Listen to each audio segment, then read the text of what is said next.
Hey guys, welcome back to another episode of Married Now Widowed. We're your hosts. I'm Kayla. And I'm Nadine, and this podcast is about navigating life after loss through unfiltered conversations. Welcome back, guys. Welcome back. Today is an exciting day, a really special episode. Yes. We're so privileged to have Lynn join us today. We can't wait for you guys to listen to her journey and her late husband's journey as well. We're going to get straight into it because there's a lot to unpack. So why don't you start off by telling us just a little bit about your husband, because I know there's a lot to unpack with him.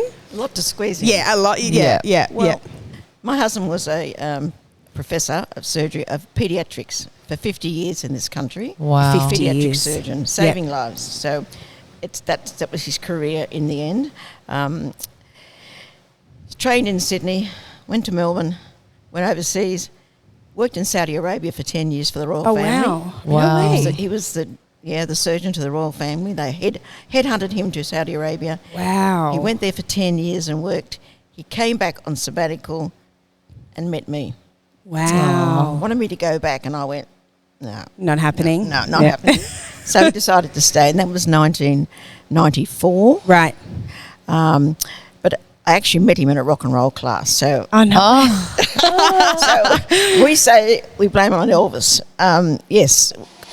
People our age got all rock and roll. Yeah, of Decided course. to go to do something, so I went to rock and roll class. The teacher matched me up with him, and the rest is a 30-year history. Wow. How beautiful. 30 years. 30 Wow. years. 30 years together. That's amazing. Wow. And obviously, when you met him, full health. Oh, full health. Yeah. Yes, bit of spinal stenosis. Any surgeon Right. will have a baby. He was 6'2", Okay. Yeah. bending over operating table. Yeah. And Of course. in those days, they weren't sort of adjustable like they are now. Yeah, so he was yeah. on an angle bent for years and years. And Right. being brand new babies, or little, you'd spend 10 or 12 hours because they could have been just born, car accident. Yeah. Wow. So Wow. your time bent over at that angle. So Of course, it'll take a toll, yeah. And one little thing he told me about when I first met him, he said when they brought in capsules for babies, Yeah. I think everyone will be surprised at this, he said, I stopped putting babies back together one a week to one a year. Really? Oh, With wow. Baby capsules. Wow. Yeah. Straining them. He said I was doing one a year instead of one a week. Wow. Wow. That's really an interesting fact. Yeah, that is really Yes, interesting. yes. So that was, that's his sort of basic history. Came back and he decided, because he'd done all this other training, then he thought he might do some cosmetic training because there was that field of the expertise with the hands. And he just wanted to do something a little bit different. Yeah. So he did go and retrained in Melbourne, and then he came back to Sydney and decided he'd met me and knew that I'd had a bit of a background in retail, dealing with people. And he said, how about I'll try and start off again in Sydney, because all of the people that he trained all had the top jobs and they didn't want to know about him. Right. So Right. there was no openings for him in Sydney. So Oh, he wow. proceeded. One procedure he did, you'll find interesting. There's a thing in boys, thing called micropenis. These little boys are born and it's not external. And he Oh. invented an operation to be able to bring it out externally, so these little boys could grow up with a normal. Did you Yeah. say he invented an operation? Well, you have to. Yes, no one had ever done it. Wow. So he Wow. thought there must be a way. Knowing he came to anatomy. Knowing Yeah. anatomy, Yeah. he said you could work out it's caught inside, and Yeah. they could release the ligaments yeah. and help these little ones. Wow. Coming ahead, say 20 years, he was doing it with hormone injections, and little boys were catching up. Wow. Wow, so that's interesting. crazy. Yeah. They caught up. So right up, I still get phone calls today from mothers that want us. Really? Want to bring babies to him. I was saying, well, he's not around anymore. Oh, As wow. long as you get them before puberty, Yeah. they can have hormone injections, and it gets, and he monitors those. I Right. don't think there's any other doctor in Sydney doing it. Wow. They monitor those. He monitors till he gets them to a certain size, but it's got to be before puberty. If they come at 12 and 13, it's too late. Then it's got to be an operation. Right. Wow. So So interesting. that's It an aside that he did. yeah. So that's why he thought, well, the cosmetic can't be that much harder. Yeah, The yeah. only thing he Yeah. didn't do was noses. Oh, he said, no one ever grateful about a nose. So, So that was that part of his, yeah. okay, and then when did he sort of start to notice that something wasn't Well, right with his health? 13 years ago, he's just on 13 now. My son's wife was in a terrible, terrible car accident and broke her neck Oh wow. in Queensland, and she was 17 weeks pregnant. Oh. Oh. So that happened. A week later, another granddaughter got meningitis, Oh no. flying Yeah. back from Queensland. Right. So all that impacted. He said, I know too much. What can happen? And he came down with the shingles. Okay. He died with the shingles. Still had it. What? Shingles pain he still had after 13 years. Wow. Because he internalised everything, Yeah. knowing what one's got a broken neck, one's going to wheelchair, and the other one's got meningitis and she's in the hospital. I think all that, he just loved them, so he just internalised, and he died with the shingles, still pain in his left leg. Wow. So you don't get, some people do, about 25% retain the pain, but it's like being tasered all the time. Right. Oh. Right. So that would be so that's hard. the start of his. Yeah. With his bad back, he did go and have a laminectomy because it got to a point where it got so much worse. Had a laminectomy, and a lot they joined the vertebrae up or something with a plate or something, and that did help. Mm-hmm. But that was starting to come back towards. He got to about 75, and I ran the practice for the whole time I was with him. Got about 75, and I thought, gee, I think you should start to think about. But he wasn't ready to retire then, so Right. I ran the whole appointments, scheduling for operations. I did the whole thing myself Yeah. because I'd worked for doctors years ago. I'd worked in pharmacy for 20 years, so it was a bit of a background. Of course. And so, but he got into 80, and I could see he was starting to fail. He was starting to use this spinal stenosis, a walking stick. Okay. We had 3 walking sticks, one in the house, one in each car. Right. And that Yeah. was good. He was able to stabilise himself. But then other things started to happen, and it was probably 18 months, I think. I'd call it a slide. I wouldn't call it a step each time. I could see he was getting more unwell. And mid last year, I was renovating 2 bathrooms because I thought, yeah, he's going to need more care. Yeah. We need to make something big. But he was starting to have falls. Okay. Oh. I'd be sitting in the office, which was part of our home, and I'd hear crash. And he came out of the bar, and he couldn't feel anything from his legs down. Everything went from the waist Right. down. He was walking, and there was nothing to feel. Right. So he collapsed. Well, we had 4 of those bad ones over about 18 days. Get the Okay. ambulance to come, sitting back up again. Or if it was night time, I had to rely on neighbours to ring and say, can you come and get him off the floor? Your man's 6'2", Yeah. 90 kilos. Yeah. I'm 5'2". Yeah. There was Yeah. no way. And That's he'd right. scream, Lynn, Lynn. And he was on the floor. Or he got tangled up in the sheets. Oh, right. Because he couldn't get his legs to work. Mm. So come the last time that it happened, I rang the ambulance. This is the sad part. It took 2 hours to come. 2 Oh, hours. wow. He was on the toilet, couldn't get on, he fell forward on his knees trying to get the grab rails, and 2 hours he was on his knees crying for me to get an ambulance. Wow. Wow. I mean, 2 hours. So I rang 4 times, and she said, yes, I know you've rang, but no one's taken the call. Hasn't Right. been allocated yet. Right. There's no one around. There's no one free to do it.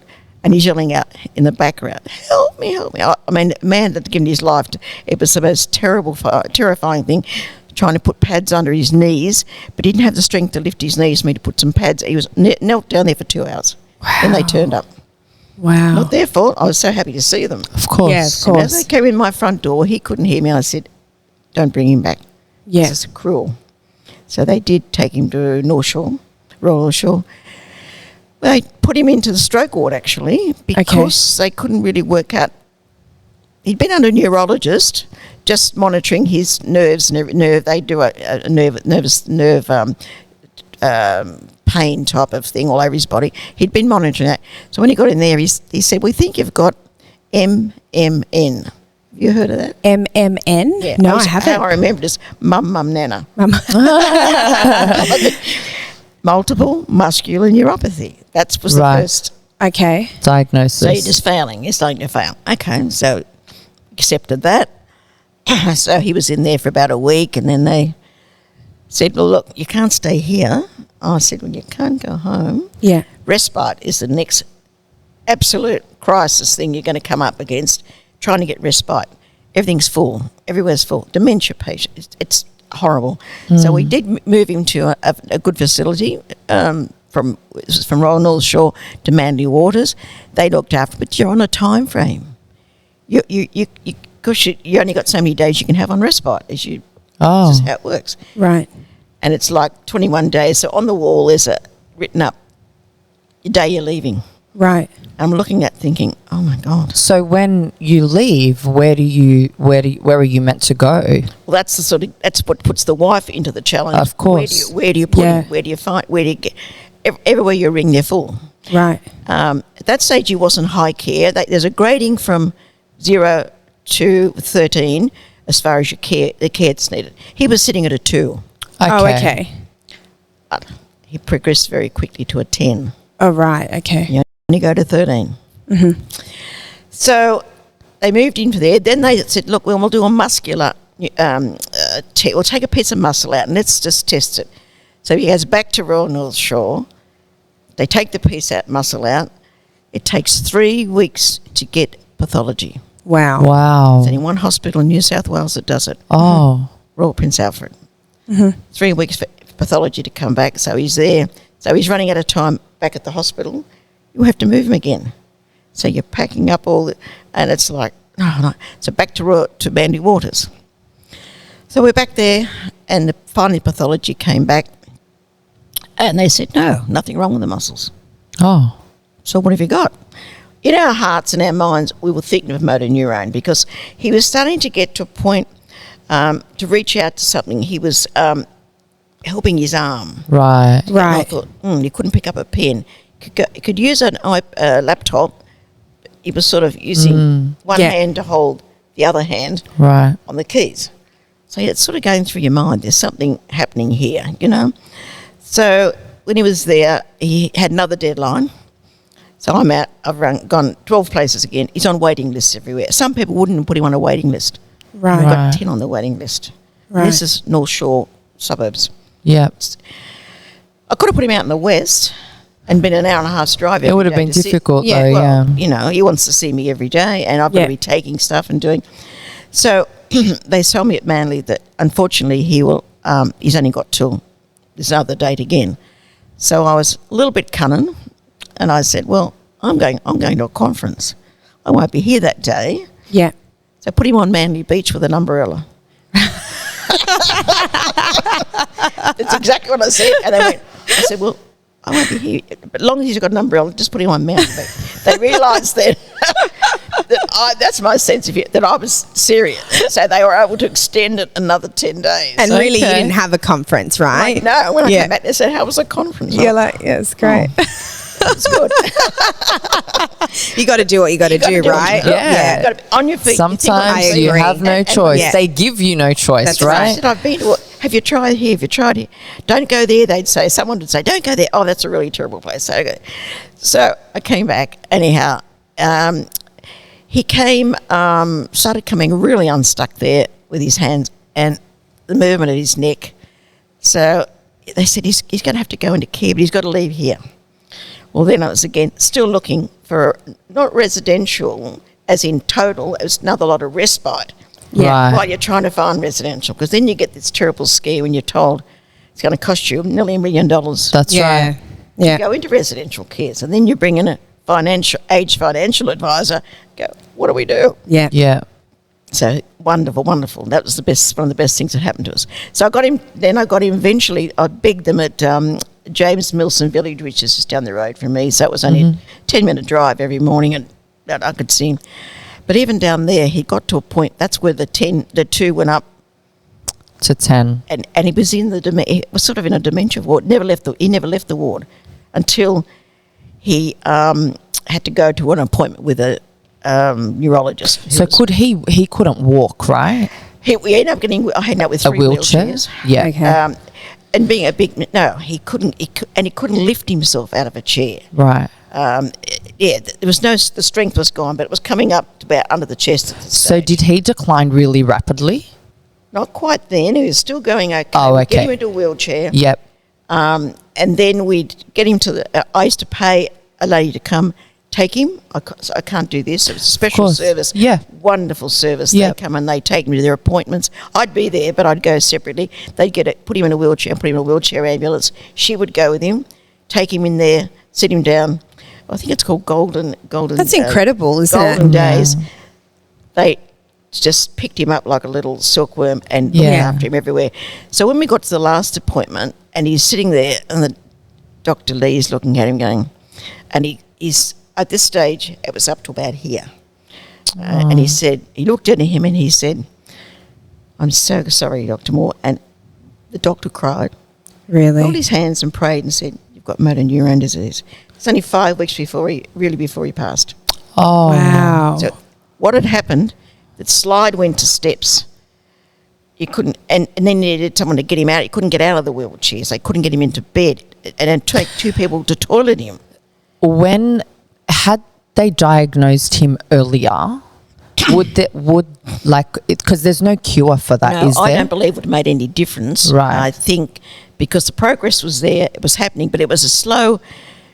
And what he said to me when he could see it was all happening, "I will not drown in my saliva." Being a doctor, as he was, he said, "I'll choke to death," and that's not going to happen. So we were sitting there one day, and he said to me, I was visiting, he said, "I'm thinking about VAD." My brain goes, "What sort of disease is that?" Yeah, right. My God, what do you mean? He said, I said, "Well, can you explain it?" I said, "Oh, well, whatever."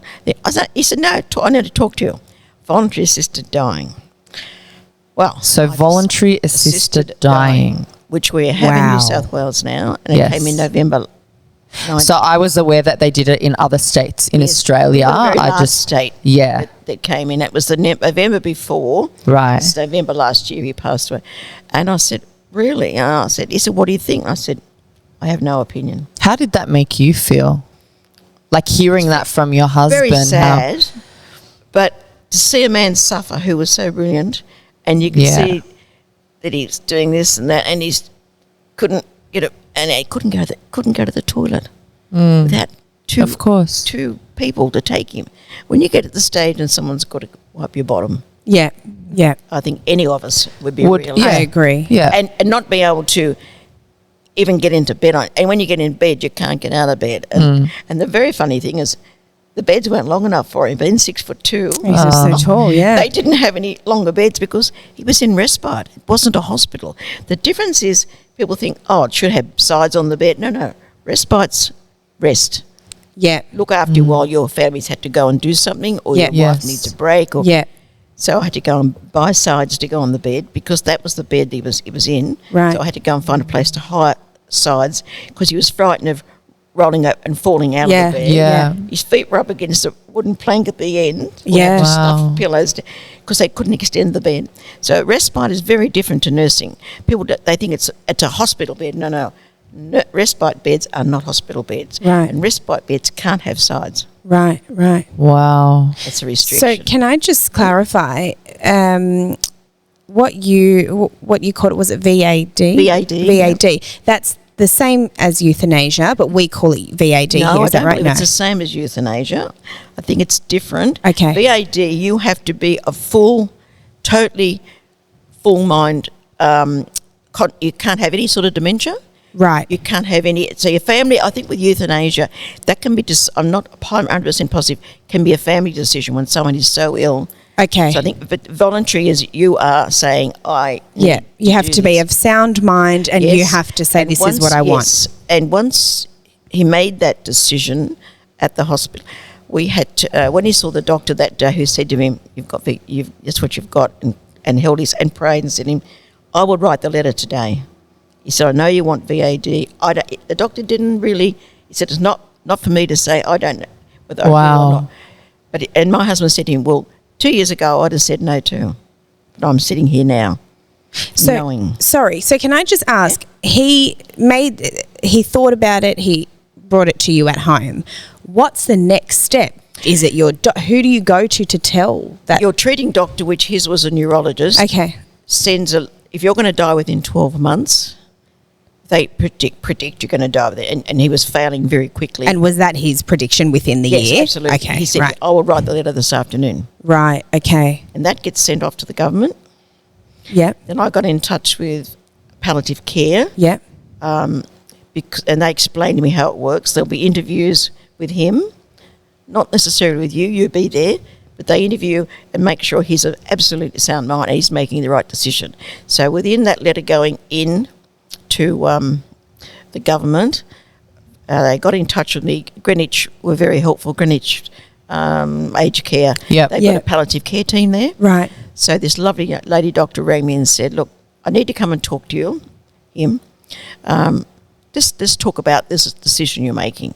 So she came, beautiful person, young with 2 young children, she told me, and she sat for an hour.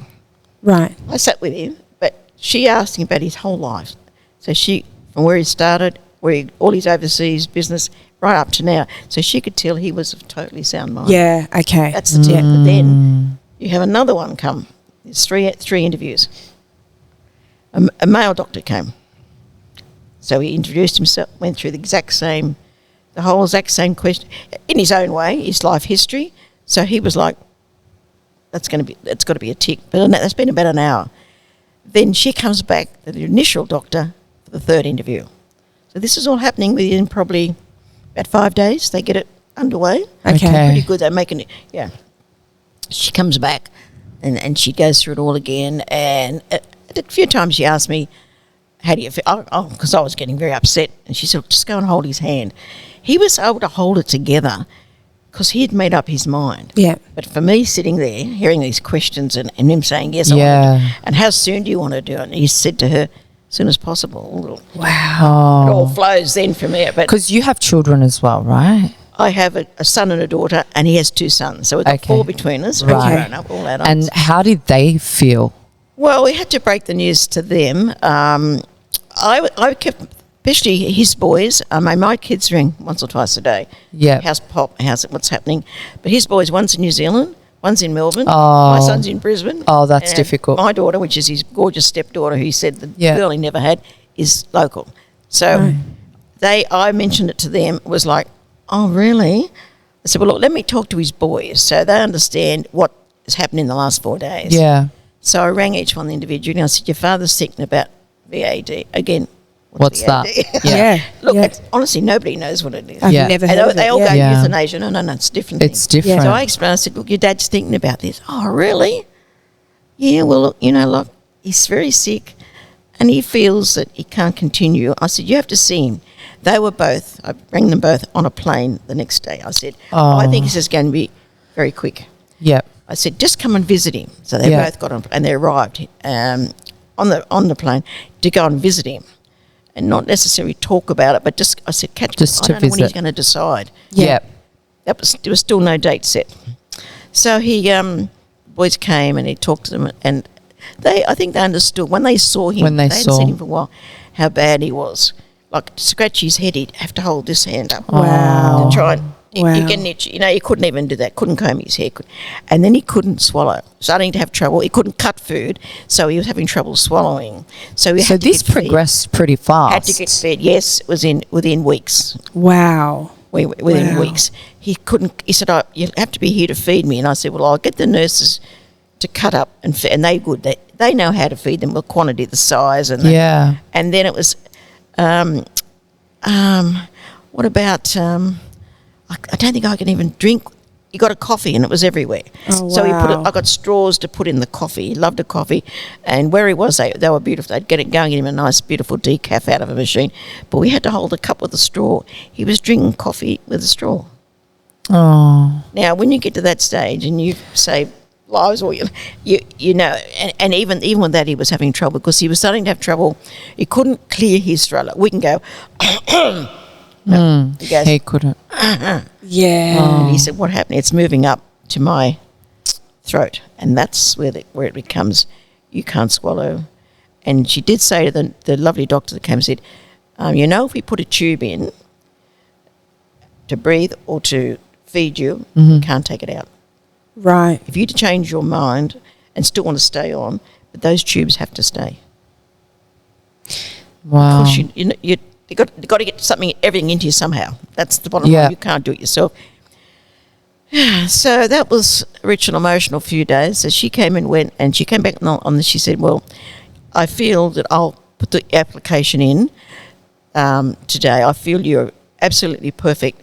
Candidate is probably the wrong word. Yeah. Yes. But essentially, the circumstances. Circumstances, you could see. And being a doctor herself, looking at him failing and trying so hard to talk. And so she put the application in on a Friday to the government. It goes to I believe it's probably the state government. Mm-hmm. And then Monday she contacted me. She said, I've got the permission.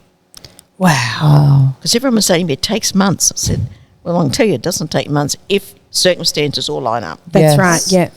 So she rang me and I went in to see him, as I did every day. And I said, well, let us come back. What day would you choose? I had to choose my words. What a conversation. That would be a really hard conversation to have. He said, I'll do it on Friday. It was the same week. I can't believe, I can't even. I want to do it Friday. I thought, okay. I had to be very careful choosing my words and my questions. It wasn't, because you don't go, wow. No. That's right. This Friday. He said, this Friday. So we got him moved to Castle Craig, do as voluntary assisted dying. So is this in like a hospital? A hospital, right? Yeah. I believe the Northern Beaches Hospital do it. Okay. And Castle Craig do it. Greenwich do it. So they got him into Castle Craig. It was not too far from where he was. So they do it in a hospital? Yes, hospital situated. They have day pay. It's a beautiful place. And there's a wing sort of on one side. So they got in. They came back and said, Castle Craig, I've got a bed. So it's happening to you absolutely so quickly. He didn't go into that panic like I was. My God, this is going to be done in a week. Did you have any conversations like prior? Yes.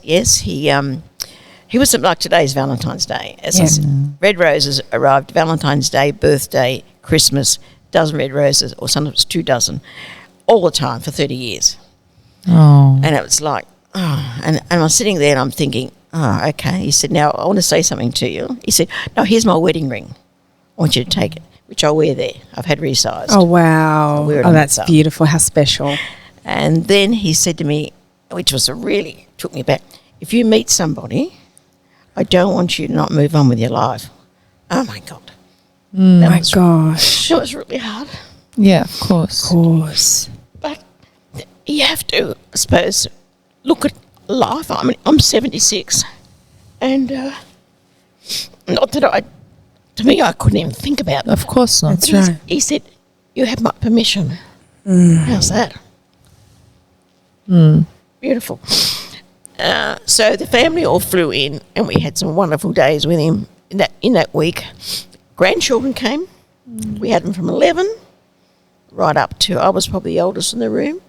Some of his surgical doctors for when he went to medical school turned up. Wow. Doctors he trained who were still working as doctors turned up.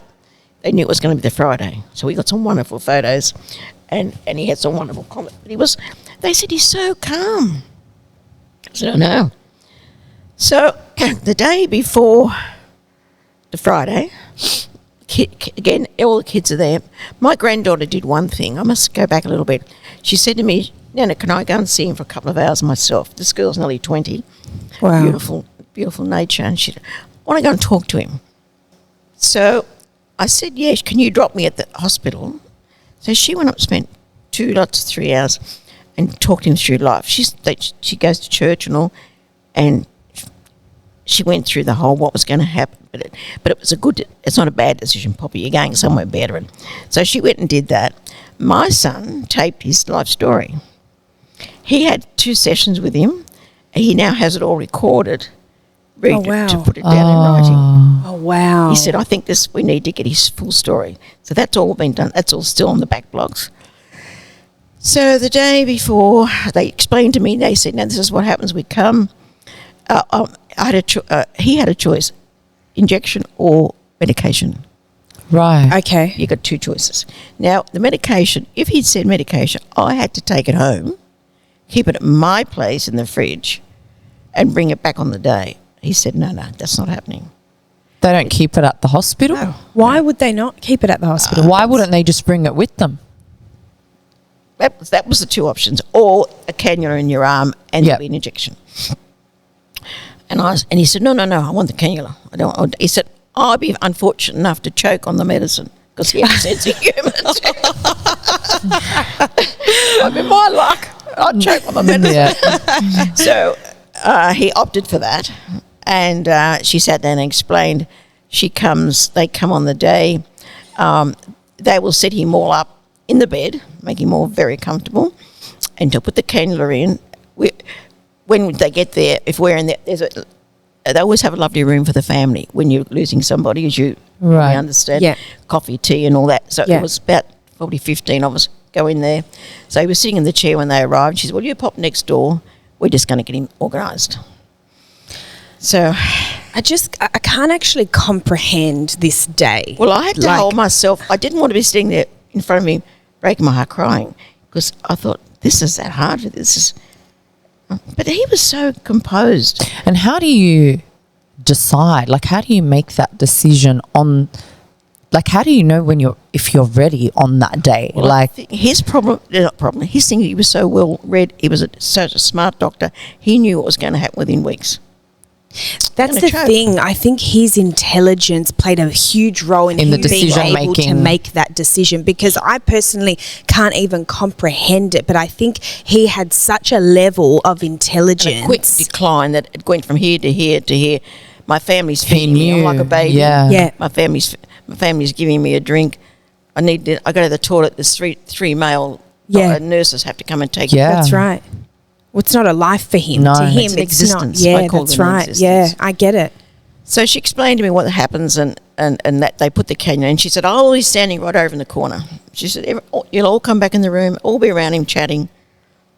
And she said, "And it's up to him. He can change his mind right then." Right. Very open about that. It's a last minute. If he went to me, no, she would have just put it down and walked away. wow. So it's you've got that second to say no. So so they came the Thursday. Kids are all there again. We're having a lovely day, and he's just sitting taking everything in. And my son said to me, "Come outside, Mum, I want to do something." I said, No, I've got to make a phone call. People are ringing me, lawyers, and when I come back in, he said, "I want to see you outside." And I thought, "Oh, something's Chris." Mm-hmm. My husband had a dozen red roses in his arms. He'd had them delivered to the hospital. They were under the bed in a box, apparently, which I didn't know about. And he had them in his arms. To give me.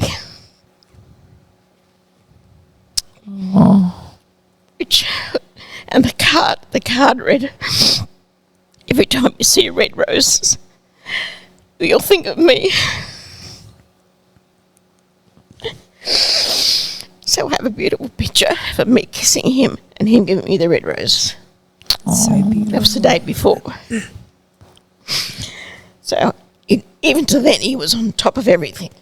Those roses had to be there, which my granddaughter has taken, I think, 6, and they're hanging drying in the laundry to be put into some sort of mixture. That's so beautiful. Make something of them. Yeah.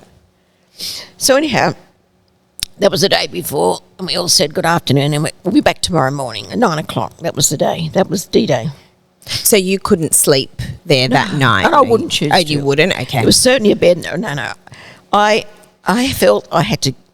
I've been doing it for so many months. I had to get home, and family was all around. Well, we'll go up the road, and we'll have to. You got to eat, Mum. You got to. Yeah. So they came back, and we had nibbled and chatted about the next day. Then the next day, we all arrived at 9 o'clock, and he's sitting there in the chair the same, thinking, oh my God. So he said to me, kids arrived, and he said to his grandson, "Is there any bourbon left in that bottle?" Because our grandson had arrived with a big box. I said one day, just get him a little. He arrived with a big one. So what we had a few days was a toast in the afternoon, right? Yeah. Is there any left in the bottle? And he said, yeah, Poppy. Go and make me up a drink. Wow. His mind was going, I'm going to start to really relax into this. Yeah. He was relaxed, but so Rara went in, made him a bourbon, brought it back. I had to hold it. He had to drink it with a straw, so it probably went straight. Yeah. Yeah. And then when he finished, he said, is there any more in the bottle? And I said, no, but there's a beer in the fridge. He said, have a beer. Oh. What an amazing person. Wow. I know. I can't. Yeah. And so I went and poured him a beer, and I held it while he drank the beer. We all just stood around, all being quite cheerful. We weren't doing any, making the mood wasn't bad. Oh, we know how we felt inside, but we had to keep Of from course. 11-year-old up. Like, Wow. you got to think of everybody around him. And now we talked and chatted, and everyone got their last chance. So they went and sat next to him and talked to him, and then someone else would say, I'll go and sit next and I'll talk to him. And now. what is the conversation like that last? Personally, What are I think people I talking think they were about? supporting him, saying, Dad, we know why you're doing it. Right. We understand why you're doing it. You're going to be a better place. Did they give you a time or? Yeah, they got there they were there they will be here at 11. So at 11 o'clock they arrive, and he's still sitting in the chair in his special T-shirt and his undies, and she said, look, you'll go next door, we'll get him ready. So when we come back, she came back and said, he's all ready, he's in the bed. It's a funny story coming. He's in the bed, and I could see the cannula in his arm. That didn't worry me. I mean, it's a cannula, it's a cannula. And they all gathered around, and he said, I could hear him saying, he said, my undies are giving me a wedgie. Can I? And I said, hang on a minute. So I went and got a nurse, and I said, I know this is a bit lighthearted, but this is exactly how it happened. The nurse, and he said, I've got a pair of scissors. So the nurse went in, cut them up both, and took them off. And he went, I heard him go, oh, that's better.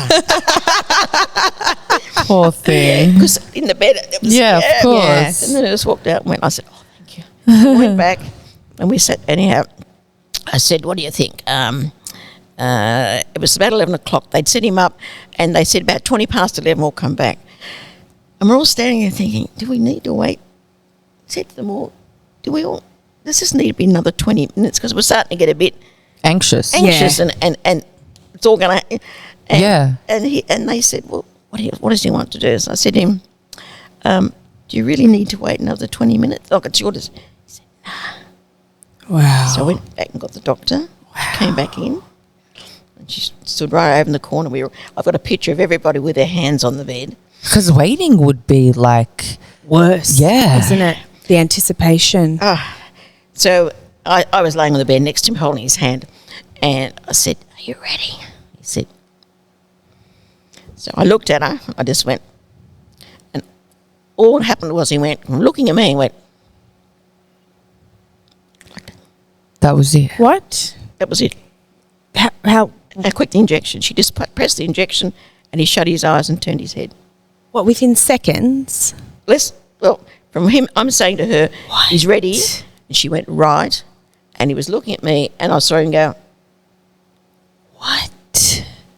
Wow. That is crazy. and then all of a sudden he drained it, because the heart stops immediately.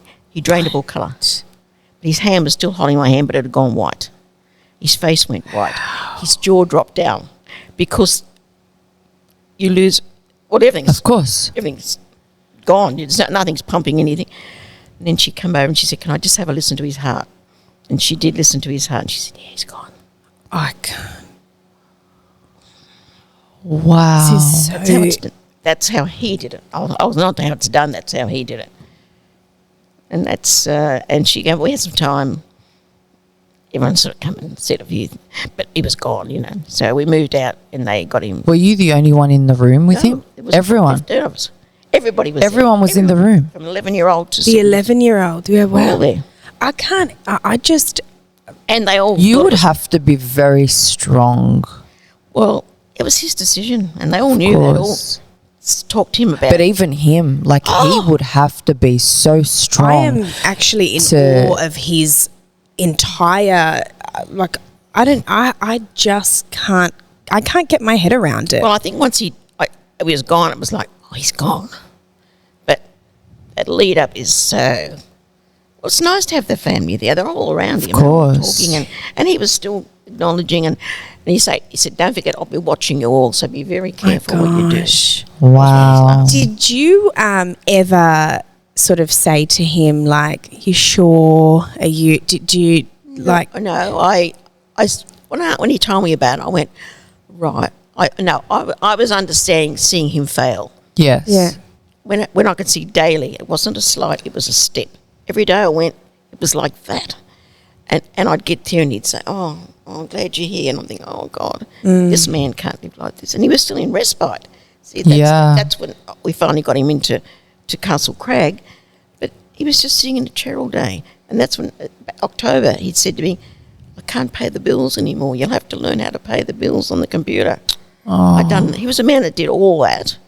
I ran the house. I ran the business. Love that. I did the cooking and the cleaning and the. Of course, and we socialised very, very well. We had lots of friends, like from right up. He's got like doctors the same age as him, 85. There's still one still practicing, but it was just the range of people that we got to say goodbye. I invited everybody. We're going to come to the hospital. He's got a few days. Mm-hmm. So I never said no. I just thought, this isn't my decision. How can I say you can't do this? Of course. Because you're hurting me. No, Because you it was hurting can't. me more going and seeing him every day. In the state that he was in. And if I'd got there and he was choking, you can imagine. Oh, yeah, that would have been just traumatic. And that's what happens. Everything just stops. But he had everything from there up. Nothing changed. And let's just say, for instance, he didn't choose to do that. The end for him, would that have been choking to death? Well, Is the that tubes. Remember I mentioned the tubes? Yes, Yeah. he would start to choke. They would put a feeding tube in and they would put a breathing tube in. Because there's no cure for that disease. But he was still getting the shingles pain, laying there. and he he was still going. had the shingles pain? Shingles, Yeah. shocking. So in that moment when you turned to the nurse and said, he's ready, like that exact, what were you going through? Because I said, are you ready? He said, yes. I just went, I've got to do this. I think I have to get the signal. Right. And there was no pulling back then because he said, yes, he was ready. It wasn't That like, is- I made it. She said, you can't make, yeah. He has to make that decision. Yeah. And I said, and I just nodded and said, he said, yes. I'm just speechless. So do they not do it until he says? Yes. Yes, he's got to, as she said, if he says to, I've got him all set up and he goes, I don't want to do it. That's it. They'll just- It's all over, yeah. So they don't really have like a specific time on No, that day. I brought it forward because I said to him, Of course, you really yes. want to wait. And It's 20 he past just- 11. They'd sort of geared it for us having a last 20 minutes with him. But we're all standing around going, knowing what's And now what? Yeah. Yeah. Yeah, and that gets a bit sadder then. Of course. Yeah. Because you're waiting for it to happen. This way, when I brought it back in and I suppose the wrong word is sped it up, but he was ready. Yeah. He was ready. Wow. I said, now, and he went, Wow. and how much more No, decision can you have than that? that's That was right. his, that was, and I nodded at her. Was he religious at all? He was a Church of England. Church of Yes, England. He went to Scots College school. Yeah. Yes, he was, if everyone said, are you religious? He said, yes, but I've made peace. Okay. Okay. I've done that. Because I was wondering, you mentioned, was it his, who was the 20-year-old female? Was that his granddaughter? Yeah, that was my daughter's daughter. Yes. Yeah, so she spoke to him She about... spoke and asked him to accept God, and he Yeah. said, I've already done it, but she wanted to do it officially. Yeah. Yeah. Yeah, wow. I don't know. I'm just so speechless. I The know. story just really... He sounds like he was an unbelievable man. Yeah, he And I've does. had a few people, especially one person, say to me, oh, can't do that. You couldn't do that. It's against my religion. Yes, yes. I went through all that with people. I said, well, yeah, I accept that's your decision. That's right. This is his decision. That's not right. mine. How That's do you right. feel? This is not mine. It's not my decision. That's No. right. You people have said, oh, I don't think I could have done that. And I said, but you're not walking in his shoes. Walking That's in someone's exactly shoes right. with any situation. walk in my shoes now. That's right. And I think the thing is, like, as you know, the spouse, and you're willing to look after your partner for as long as, you know, I did as long as I could. forever. Yeah. But I think when they are the ones that don't want to go through that journey, being in that state, Yeah. and also I think they'll take into consideration their family members and how that's going to make That's them right. feel. Absolutely. And so I think sometimes I think about it and I think, is it selfish for us to want them Yeah. to stay while... I think it would be Yeah. selfish if I said, no, I don't want you to do it. How can I make a decision for another human being? Yeah. I mean, he's made decisions all his life, saving babies and babies he right. couldn't save. He's had to go and tell parents, yeah. they didn't make it. Yeah. So he's had a life of that. Yeah. So Yeah. when you think about that side of it, he's spent his life doing that, working his hardest to save get Yeah. a baby to stay in life. That's And you know right. what? It's very clear that he was an intelligent man. Oh. He wasn't going off of a limb making this decision. No. He was educated. He was intelligent. Highly he knew educated. about what he was Still- doing. Still reading all the medical magazines. That's exactly That's right. right. Anybody that got sick would ring and say, can I send my report through? And he'd look at it and say, well, this is what I see on the report. This right up to when he'd gone to hospital. Everyone says we miss him Yeah. because we used to always could ask him for another opinion. Actually, Yeah. that was interesting. That came to him with the doctor, the neurologist said, you want to get another opinion, I won't be offended about what I've told you. Right. He said, I'm the second opinion, I'm a doctor. Wow. Yeah. Quite smart. He said, no, I don't need a second opinion. Yeah. Wow. Exactly. So we didn't go put him through another opinion to be told the same thing. I mean, I've heard him say that to many people, get another opinion on something. If there's a grey area, Yes. Yeah. there's no grey area with this. Yeah. No. No. So that's how he got to that and said, and I think, oh, how brave. Yeah. How brave. Wow. Wow. So, such an unbelievable, I mean, Yeah. but you know, I think the key in this all is when I first heard your story, I couldn't imagine it. And I thought about my own parents, right? I was thinking about his children and no, how can that, no way, I wouldn't, whatever. But hearing you talk about the condition that he was in, I guess if I had to picture someone in that condition, And then getting worse, don't forget. and it's kind of like, what do you do? That's You right. can't. They're really suffering. It's not like they've got an illness, but they're, you know, like this Well, person. couldn't take him home. That's right. Yeah. They So- did, that was a question. Do you want to die at home or in a hospital? Could you have done the They- at home? Yes. And he looked at me and he said, I'd like to do it at home. And I said, I'm saying no for the first time. Yeah, yeah. I don't blame you for No. that. Yeah, It'd be in your lounge room. The grandchildren come to visit. The memory will always be of him in that lounge yeah. room. That's Yeah. right. Yeah, I said, no. And he said, okay, that's fine. yeah. He accepted that I said no. That was my Yeah. only time I really said That's no to right. anything. Yeah. I thought, no. And we've spoken about that before, having them pass at home, because Nadine and I were both given the option to take our husbands home if And they we wanted, didn't. and we both were like, No. yeah, No, every time you walk through it, everything would Yeah. Yeah. Yes. yeah. And grandchildren would come in and then that's where Poppy was. You know? That's right. No. That's That right. was a choice, but I said, no. Yeah. So that all happens obviously in the blink of an eye. And then do you spend time with him after he's passed? Is he taken straight away? What's I think once she said, we all thought, well, I think it's time to go because they had to get in touch with.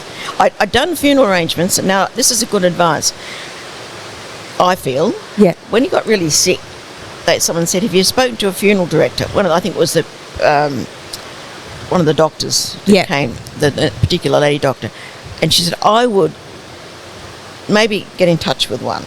And having his two boys in Sydney at Yeah. the time because they'd flown in for the so I looked up very local. I mean, I didn't go big splash. I live at North Sydney. I looked up North Sydney, and Grace Funerals were my local one up the road. Yeah. Well, what a beautiful company. Oh, Made an good. appointment, took the two boys. I always went to appointment with his sons. Yes. Never went on my own. Had the first appointment, which was just them getting all their heads around everything. And then we had another appointment to go back and make decisions for the day. The coffin, the flowers, all the things. Right. The morning, afternoon. Where we're going to have it. That's another thing. Where you're going to have it. Yeah. He wanted to get cremated, Right. and I felt I wanted the ashes back. I did Okay. not want to put him, because when you've got family not living, who's going to go when I'm not here? Yeah. So he said no on cremation. So I said to them, and they were great. So they stepped us through everything. Choose the coffin, what flowers, red roses again, 2 dozen. This Wow. big vase. Yeah. Wow. And chose the time. The advice was very good. Get an afternoon one, because you take 2 slots, and you'll have a lot more time to people to talk about him and have a nice service. Right. Very good. And right next to us was the most beautiful afternoon tea area. We walked on the path. We went to Macquarie. Oh, yeah. Yeah. That's where they had the service. We had the afternoon, no service before. So when everyone started to arrive, there was none of that clearing us out the way. There was no one to come out. They arrived, and there's plenty of time for people to mingle. And we had 2, I think it's about 40 minutes or 3/4 an hour. Well, I allotted 2 of those. So Right. everyone who wanted to say anything could say something. Or we didn't have to rush it. Yeah. Right. Yeah. So I had that all planned. Okay. And that's great advice. I know it Yeah. sounds a little bit, what the word is, but that took a big relief. Once that was done, I didn't yeah. have to worry about that. And that's they took me out of reality, They took me right? out of their wing. They knew exactly. We'll do everything for you. Yeah, you that's won't incredible. have to do anything. Yeah. Everything will come through here, all the paperwork. We'll pick him up. And I got this lovely message after they'd picked him up and said, he's in our care. Oh. Don't worry. That was in the afternoon. He's in our care now. They had him picked up. We'd left the hospital. Wow. How nice is that? That's He's in our beautiful. care. Don't worry anymore. So I highly recommend Grace Funerals, I can tell you. It's a very small family thing, but personally made us feel that we were being looked after really well. So we all just went off that day and ended up out for dinner, all of us somewhere. Oh, the Oaks, I think it was. Yeah. And then, but no one was staying with me.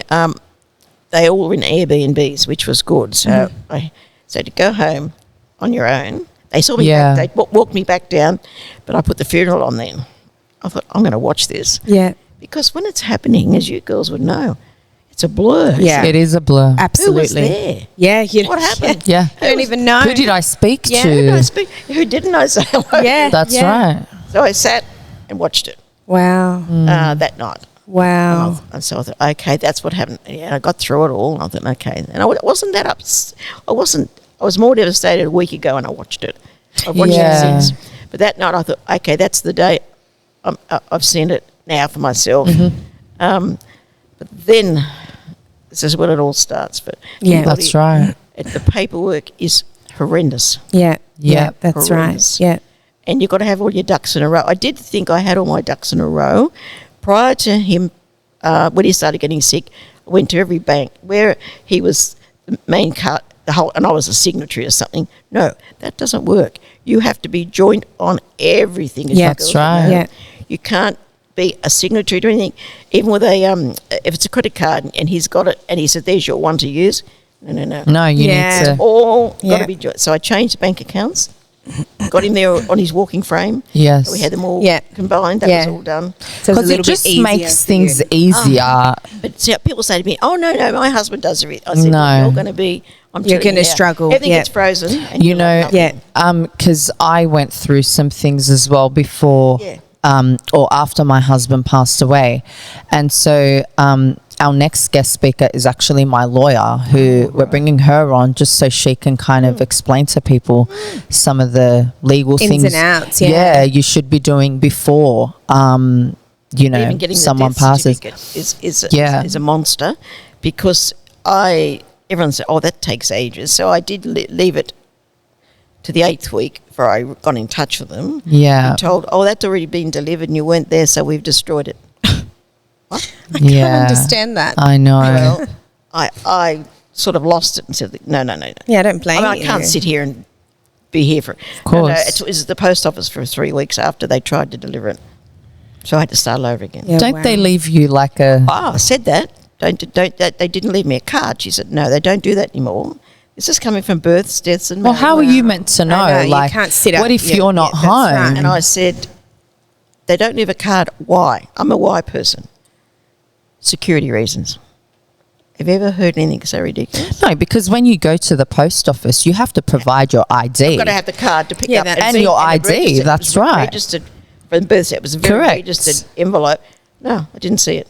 Can I ask, was there anyone close to the family or in the family or a really close friend that had such an issue with the decision that they... Yes, that was the one I mentioned who was said it's against their religion. So Yes. that... And what... Did that relationship break down? No, because he was... When I told them he was in what he was going to do... Yeah. No, it was only me having a discussion Okay. with the female of the couple. Okay. Oh, I understand, but we couldn't do it's against our religion.